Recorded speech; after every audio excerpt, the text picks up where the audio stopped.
In today's video, I'm going to teach you how to connect a Framer form to Airtable so your submissions are saved automatically. We'll go through the full setup in a simple, practical way, starting inside Framer and ending with a successful test submission in Airtable.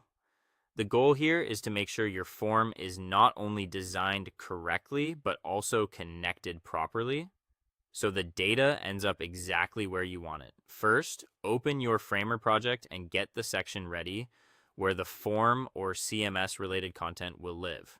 This is the starting point for the whole workflow.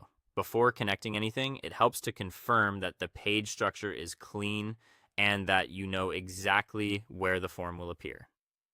If you're working inside an existing page, just make sure the area is ready for user input and easy to access.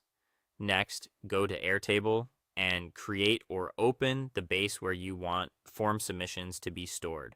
Inside that base, make sure your table is ready to receive the information coming from Framer. This part matters because Airtable will act as your database, and the form data needs a clear destination. It's a good idea to quickly review your column names so everything stays organized once submissions start coming in. After that, set up the connection between Framer and Airtable using a webhook or an automation tool. This is what allows the form data to travel from your website into your Airtable table automatically. As you configure the connection, pay attention to the trigger and destination settings. Even small mismatches here can prevent entries from being recorded correctly. So take your time and make sure the connection points to the right Airtable, base, and table. Once the connection is in place, return to Framer and add your form fields. Include the inputs you want visitors to complete, such as text fields, email fields, or message areas, depending on your form layout. Keep the field labels clear and consistent because this will make the next part much easier.